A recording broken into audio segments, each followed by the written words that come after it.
Chaque année, quand la paracha de Korach arrive, quand on connaît un peu les événements, il est impossible de ne pas être profondément touché et de se poser plusieurs questions. Ce qu'il faut avant tout savoir, que Korach fait partie de ceux qui ont vu les plaies d'Égypte, ont vu le châtiment de Dieu sur les Égyptiens, comment Dieu a châtié les Égyptiens. Korach assiste également à la mer coupée en deux. Il fait partie de ceux qui ont entendu de la bouche de Dieu les Aseret Adibrot, les deux premières paroles des 10 commandements.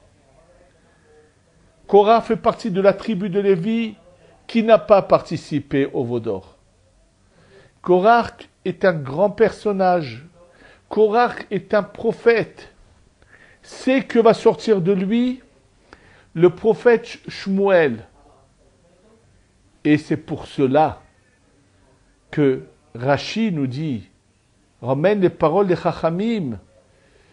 Quelqu'un d'aussi intelligent, quelqu'un d'aussi grand, comment peut-il commettre une erreur dont le châtiment va être terrible, englouti, lui et sa famille dans la terre, et jusqu'à aujourd'hui, Korach souffre.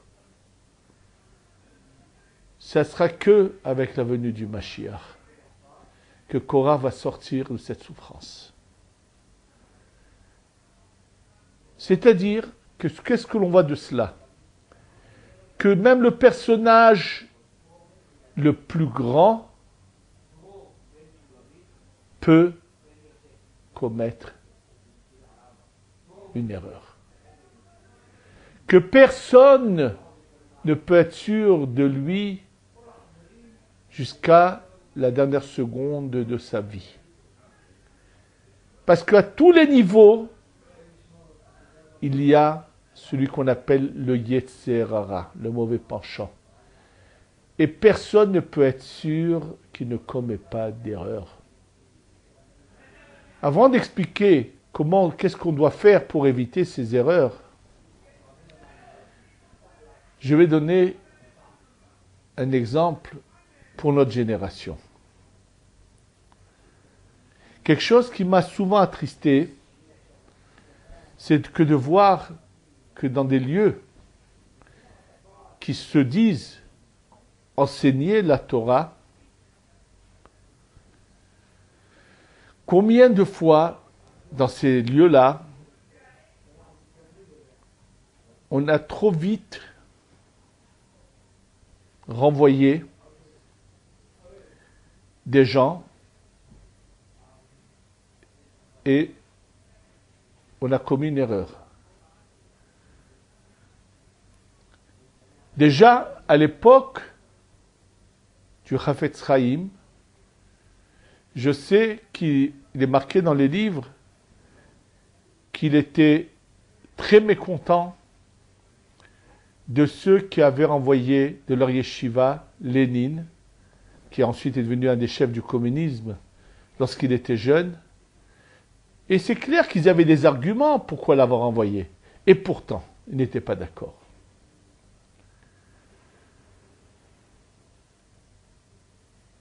Je peux dire que, grâce à Dieu, pourquoi ça me fait mal de voir qu'on renvoie? Dans ma jeunesse, j'ai eu la chance d'étudier dans 3 endroits où on n'a jamais su ce que ça veut dire renvoyer. Et croyez-moi qu'il y avait des cas terribles, mais on n'a jamais su ce que ça veut dire renvoyer un élève. On s'est arrangé à le garder et à faire fonctionner avec les plus terribles des élèves, à faire continuer la yeshiva. Le premier endroit, C'est une yeshiva qui était très peu connue en France, qui se trouvait dans la banlieue parisienne, à 5 kilomètres de Chelles, dans un petit village qui s'appelle Le Pin, PIN. Et à cet endroit-là, il y avait une petite yeshiva avec 3 classes, environ 30-40 élèves, c'est tout. Il y avait 5e, 4e, 3e. À la tête de cette yeshiva se trouvait Zecher Tzadik Levracha, le Rav Yosef Siboni, et à ses côtés, Shibadel Achaim Tovim qui longue vie, le Rav Michael Toledano. Et je peux vous assurer qu'il y avait énormément de cas de tous les genres qu'on avait attrapés avec les plus grosses bêtises. Et pourtant, j'ai jamais vu qu'on les a renvoyés. Après avoir passé 3 ans dans cette yeshiva, dans ce village Le Pin, je suis allé 200 à la yeshiva d'Aix-les-Bains. De 66 à 68. Et pendant ces 2 ans que j'étais là-bas, j'ai jamais vu Rav Haikin renvoyer qui que ce soit. Et pourtant, sachez qu'il y avait parmi ces jeunes plusieurs cas qu'aujourd'hui c'est sûr qu'on aurait renvoyé dans toutes les institutions dans pas toutes, Chas v'Shalom, mais dans plusieurs institutions. Et lui, Rav Haikin, n'a jamais pensé que c'était la solution. Ensuite, je suis allé dans une yeshiva qui s'appelait Getzet. C'était une yeshiva qui, dans son ensemble, avait de très bons éléments, mais il y avait quelques cas qui ont commis toutes sortes d'erreurs. Et le Mashgiach, Rav Moshe Shvab, Zecher Tzadik Kadosh Libracha, n'a jamais été d'accord qu'on renvoie qui que ce soit. Et ils ont toujours trouvé la solution. Tout récemment, j'ai eu l'occasion de me retrouver dans un mariage. Est venu s'occuper de moi le fils de quelqu'un de grand qui n'est plus de ce monde, qui était en France, qui s'occupait d'éducation en France, qui était le Rav El-Kaïm de Strasbourg, Zecher Tzadik Libracha. Et en parlant avec un des fils du Rav El-Kaïm, il me racontait qu'il avait été dans différentes yeshivot employés et qu'il n'était pas resté. Il m'a dit, j'ai pas de parnassa. Je peux pas m'entendre avec les endroits où j'ai travaillé parce que on veut m'obliger à être un policier. Et on m'a dit, et quand je leur dis, mais comment vous pouvez renvoyer? On m'a dit, c'est comme ça qu'on construit une yeshiva. Mais il m'a dit une très belle parole que j'ai beaucoup aimée. Il m'a dit que son père, Zichron Livracha, qui repose en paix, qui est certainement au Gan Eden, avant de mourir, avait une fois dit à quelqu'un, jusqu'à quand tu vas chercher à construire une yeshiva? Cherche à construire des jeunes. C'est-à-dire, ne cherche pas à construire ce qui t'appartient, mais pense à ces neshamot et ces âmes qui sont devant toi et à les construire. C'est-à-dire que, quel que soit le niveau, on peut toujours commettre des erreurs. Korach était quelqu'un de très grand dans le peuple d'Israël. Il a quand même commis une erreur. Alors, bien sûr, ce qu'il faut chercher, c'est qu'est-ce qu'on doit faire pour ne jamais arriver à commettre ces erreurs. Il y a 2 problèmes. Première chose très importante, et je pense que les 2 sont liés, que nous dit le Ber Maim Chaim, le Rav Chaim de Tchernovitz. Il explique que dans les croyants, il y a 2 sortes de personnes. Il y en a où, pour eux, il y a une seule chose. Tout ce qui se passe, tous les événements de la vie, c'est Hachem. C'est-à-dire qu'on pourra leur prouver par tout ce qu'on veut, tout ce qui ne sera pas conforme à la Torah, il n'y a pas de logique, on ne remet jamais en question ce que Dieu dit, même si ça n'a pas de logique ni de bon sens. Et comme j'ai vu quelque chose qu'a dit le rabbi de Kotsk, il a dit quelqu'un qu'on appelle Ish Emet, quelqu'un de vérité, n'est pas celui qui raconte les faits qu'il a vus. Non. Celui qui raconte les faits qu'il a vus n'est pas un menteur, mais n'est pas Ish Emet. Ish Emet, un homme de vérité, est celui qui va réfléchir et qui va essayer de comprendre que ce qu'il voit n'est pas comment je l'interprète pour pas que ce soit en contradiction avec ce que Dieu m'a dit, avec ce que Dieu a enseigné, ce que Dieu nous a donné. Il dit ça au niveau des Meraglim, de ceux qui sont allés explorer la terre d'Israël. Ils rentrent dans des villes, ils voient des gens mourir, ils reviennent, ils racontent apparemment des vérités. On a vu que c'est une terre qui tue les gens. Vous avez vu des gens mourir. Alors si vous aviez réfléchi, vous aurez compris que c'est une terre qui ne tue pas, mais que c'est Dieu qui a tout simplement commencé à envoyer une épidémie pour débarrasser la terre de ceux qui ne la méritent pas, pour vous la donner, pour la donner au peuple d'Israël. C'est un peu ce qu'on est en train de voir aujourd'hui, comment nos ennemis sont en train de s'entretuer, parce que nous approchons de la période messianique. En tous les cas, eux ont vu, ils ont raconté ce qu'ils ont vu.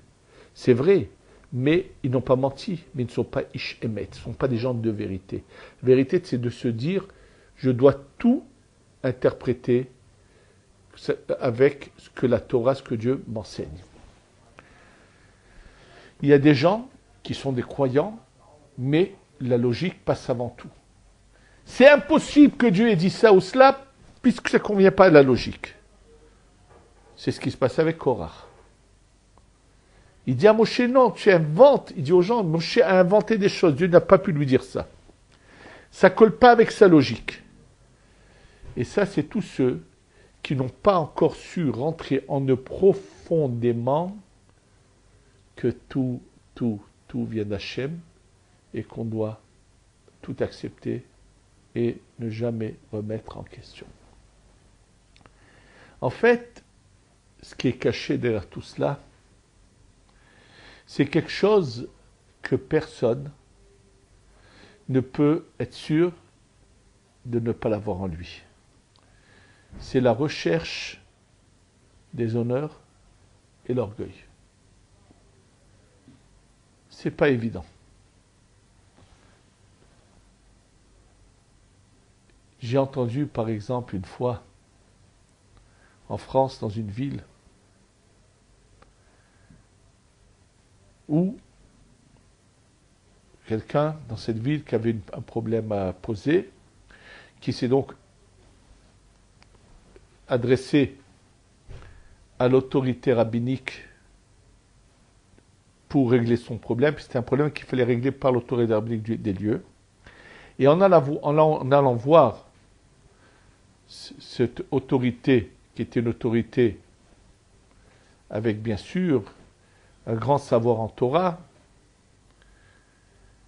alors ce personnage, qui est un homme simple de la communauté, était venu lui parler de son problème, et dans son problème, il lui a dit mais mon Rav m'a dit ça et ça. Et ce monsieur, son Rav, c'était quelqu'un qui n'habitait pas en France, mais qui habitait qui habitait en Israël, et qui des fois allait là-bas. Et qui est quelqu'un, bien sûr, dans la Torah, sans problème. Alors, l'autorité rabbinique de cette ville s'adresse à ce monsieur, et lui dit, qui c'est ton Rav? Alors il lui dit, tel et tel. Et cette autorité rabbinique, sans réfléchir malheureusement, se met à dire une très grosse bêtise. Ah, ce gourou. Alors le monsieur lui dit, mais vous le connaissez? Il lui dit non. Il dit, vous ne le connaissez pas et vous le traitez de gourou. Mais lui nous enseignait de ne jamais parler du mal des autres. Il est clair que dès l'instant où ce monsieur a dit à cette autorité rabbinique, mon Rav, ça veut dire, tu n'es pas mon Rav, j'ai un Rav, il a touché à l'honneur de celui qui était en face de lui. Et malheureusement, celui qui était en face de lui a trébuché. Je suis certainement, il a dû déjà faire tchouva là-dessus depuis longtemps, j'espère pour lui. Et ce que je veux dire, c'est que personne dans la vie ne peut être sûr de ne jamais avoir ce problème. Et que toute la vie, il faut être capable de se remettre en question. Est-ce que je n'agis pas mal, contrairement à la Torah, et je cherche à me donner raison, parce que mon amour-propre a été touché. Et croyez-moi que c'est un très, très gros travail. Bien sûr, pour cela, il n'y a qu'une étude profonde, c'est-à-dire sincère de la Torah, à se donner des moments d'étude, mais vraiment se dire et demander à Dieu dans ses prières, à Kadosh Baruch Hu, mon Dieu, guide-moi, aide-moi à ce que je ne trébuche jamais. J'ai eu l'occasion de lire un événement qui s'était passé avec le rabbi Israël de Gour, le Beth Israël de Gour. Rabbi Israël, le Beth Israël de Gour, qui a été le Hadmour de Gour il y a quelques années de cela déjà assez longtemps, il est malheureusement décédé il y a plus de 30 ans. Le Rabbi Israël de Gour, ce qu'on appelle le Beth Israël, qui est un rescapé de l'Holocauste, qui a perdu dans l'Holocauste sa femme, ses enfants, il n'a plus d'autres enfants après. Le Beth Israël de Gour, qui a vu l'enfer, qui a perdu énormément de sa famille, qui a vu combien de cette communauté a été décimée pendant l'Holocauste, qui a vu son père déchiré par ce malheur de l'Holocauste, qui a vu vraiment des choses qui l'ont énormément ébranlé. Et à la mort de son père, bien qu'il avait un frère plus grand que lui, c'est lui qui a été désigné pour continuer la lignée des Rabbanim d'Admourim de Gour. Et on a su, après sa mort, combien il s'est mortifié, même lorsqu'il était malade, et qu'on lui préparait des repas sains, des repas pour qu'il puisse, que son corps aille mieux, parce qu'il était vraiment malade. Et on a su qu'après sa mort, que lorsqu'on lui emmenait le repas, par son shamash, il fermait la porte, et il obligeait son shamash à manger. Et personne ne savait que lui n'avait pas mangé. À Yom Kippour, restait debout dans tout son état de vieillesse et maladif. Avec quel cœur il s'est donné au service de Dieu. Et bien sûr, chaque année, à Yom Kippour, les gens de la communauté qui venaient de Gour, qui venaient donc faire les prières avec lui, le soir de Kippour, après la prière, les gens passaient un par un dans sa pièce pour recevoir la bénédiction du rabbi de Gour. Et voilà qu'une année, après que quelqu'un est sorti, il a dit ne rentrez pas. Alors celui qui attendait pour rentrer, la porte était entrouverte, il voulait savoir pourquoi le rabbi ne voulait pas que les gens rentrent encore, qu'est-ce qui se passait. Et il ouvre, il voit un peu ça, la porte était entrouverte, il voit le rabbi de Gour aller d'un sens à l'autre de la pièce et de dire un pasouk, Alto licheni regel gava. Dieu fasse que jamais l'orgueil ne m'atteigne. Un personnage aussi grand, aussi saint, toute la vie a combattu cela. Et pas seulement qu'il l'a combattu, il ne supportait pas de voir des gens qui se prétendaient être des rabbanim et être orgueilleux. Et lorsqu'une fois est venu le voir un groupe de rabbanim d'une autre chassidoute, et en venant le voir, en rentrant, ils lui ont dit nous venons du plus grand rabbi vers le rabbi de Gour pour lui poser telle ou telle question. Alors il les a regardés, il leur a dit mais si vous venez, vous venez du plus grand rabbi, si votre rabbi c'est le plus grand, pourquoi vous venez chez moi? Vous n'êtes pas venu venir me voir. Alors ils ont cherché bien sûr à expliquer ce qu'ils ont voulu dire. Finalement, il leur a dit, écoutez, je vais vous dire quelque chose. Vous n'avez pas cherché à glorifier votre rabbi, vous avez tout simplement cherché à vous glorifier. J'appartiens au plus grand. Et cette maladie de l'orgueil, qui peut être sûr que dans ses agissements, ce n'est pas l'orgueil qui le fait parler. Et ce n'est pas sans raison que les Chachamim ont dit, nous savons que les enfants, c'est marqué dans la Torah, que les enfants de Korach ont été intelligents quand ils ont compris que leur père était en train d'aller dans la mauvaise voie, faisait une erreur, bien que c'était leur père, bien que c'était un prophète, c'était un grand, ils n'ont pas hésité à se retirer, à ne pas être d'accord avec lui et à respecter Moshe Rabbeinu. Alors, donc, eux n'ont pas été engloutis, c'est pour ça que c'est marqué Ubne Korach lometu. Les enfants de Korach ne sont pas morts. Mais les Chachamim ont interprété ça aussi pour vouloir dire que malheureusement, dans toutes les générations, il y a toujours des descendants, des gens qu'on avait appelés les enfants de Korach, c'est-à-dire qu'ils vont avoir l'attitude de Korach. Des fois, quelqu'un qui a un Beth Knesset, qui a une synagogue, et puis dans sa ville, il y en a une autre, qui va se permettre de faire la tête à ceux qui vont aller prier ailleurs. Et que Dieu préserve s'il va leur faire la guerre, que c'est quelque chose de terrible. Mais chacun est libre de faire sa prière où il en a envie. Chacun peut aller au Beth Knesset qu'il en a envie. Et on doit en vouloir à personne.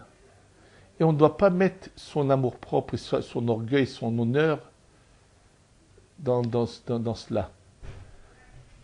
Et à plus forte raison que dans une synagogue, jamais il doit y avoir des rivalités. Combien de fois il est préférable de ne pas acheter une montée à la Torah que plutôt que d'arriver en rivalité avec quelqu'un. Même quelqu'un de très riche doit savoir être intelligent, doit savoir laisser aussi les pauvres acheter une montée à la Torah, doit savoir offrir, doit savoir faire en sorte. Il ne faut pas qu'il y en a qui se sentent complètement mis à l'écart et qu'il y en a parce qu'ils ont de l'argent, alors on les met en première loge et en première. Toutes ces choses-là, ce sont des choses qui sont contraires à la Torah et qui vont provoquer des rivalités. Rabbi Yehuda Aftaya témoigne que dans sa communauté à Bagdad, chaque année, à la Parashat Korach, il y avait des bagarres dans la synagogue. Et ça me rappelle quelque chose qui s'est passé. Je fréquentais une communauté où il y avait à peu près une centaine de membres dedans, à Jérusalem. Bien sûr, des gens tous très religieux, très orthodoxes, des gens dont une grande partie d'entre eux sont des gens qui étudient la Torah. Et un jour, le Rav est venu me voir et m'a dit, écoute, toi tu es aimé de tout le monde, alors est-ce que tu veux accepter de faire monter les gens au Sefer Torah? Parce qu'il y avait quelqu'un qui les faisait monter, et il m'a dit, il avait une liste. Mais il y en avait toujours qui lui en voulaient, qu'en pensant qu'il avait donné des priorités à d'autres et tout. Et il est venu me parler de cela exactement dans les jours qui précédaient la Parashat Korach. Alors bien sûr, connaissant le milieu, connaissant les gens, j'ai refusé cela. Je lui ai dit, regarde, tu m'as bien dit que Baruch Hashem, tout le monde m'aime, j'ai envie que tout le monde continue à m'aimer. Et si j'accepte ce que tu me demandes de faire, malheureusement, je risque de ne plus avoir que des amis, mais d'avoir des gens qui m'en veulent en pensant que j'ai favorisé d'autres personnes. Alors je préfère que tout le monde continue à être ami avec moi, et c'est pour cela que j'ai refusé quelque chose qui aurait pu provoquer que des gens m'en veuillent ou que des gens aient à redire quoi que ce soit, parce que il faut faire très attention. de ne jamais, jamais arriver à la mahloket. Et ça, c'est quelque chose qu'il faut se savoir. Quel que soit le niveau auquel on est, il faut savoir. Quand je pense au vénéré Zecher Tzedek Levracha, Rav Rothenberg de la rue Pavé, qui était le Rav, qu'on appelait le Rouv à Paris, à la suite de quoi cette synagogue a eu la chance de voir le Rav Rothenberg qui était à Anvers arriver à Paris. Tout simplement, déjà son père avait été Rav à Anvers, et quand lui est devenu Rav, il y avait des gens dans cette communauté à Anvers qui, par orgueil, voulaient également quelqu'un d'autre avec le Rav, et il y en a qui ont même été osés, qui ont eu une attitude vraiment terrible à son encontre. Quand ils ont dépassé les limites qu'il ne fallait pas dépasser, tout de suite, je ne sais pas comment il avait su qu'on cherchait un Rav à la rue Pavé, puisque le Rav qui était avant lui, le Rav Rubinstein, Zechrono Livracha, était décédé. La même semaine, il a pris ses affaires, il a quitté Anvers, et bien sûr, ça a été un grand cadeau pour le judaïsme français qui commençait à peine à se développer, le judaïsme authentique, qui n'était pas consistorial, et qui voulait vraiment une Torah vraiment comme elle a toujours été dans toutes les générations, a eu la chance de voir le vieux Rav Rothenberg arriver à Paris. Et dans la vie, il faut mieux se sauver que de vouloir tenir tête à ceux qui cherchent la discorde et les disputes. Et c'est chacun qui est sincère avec lui-même doit constamment essayer de se remettre en question. Et toute la vie, on doit essayer de se remettre en question et savoir combien dans la vie il est préférable de se taire que plutôt de montrer qu'on a raison, et combien il faut savoir se travailler pour qu'on soit sûr d'être dans le chemin qu'Hachem attend de nous, d'une authentique modestie, d'être humble, de savoir se taire, de savoir baisser la tête. Et comme l'a dit Rabbi Akiva, qu'est-ce qui m'a fait réussir dans la vie? À chaque fois qu'une vague venait, je baissais la tête, je laissais passer la vague et après je remontais la tête.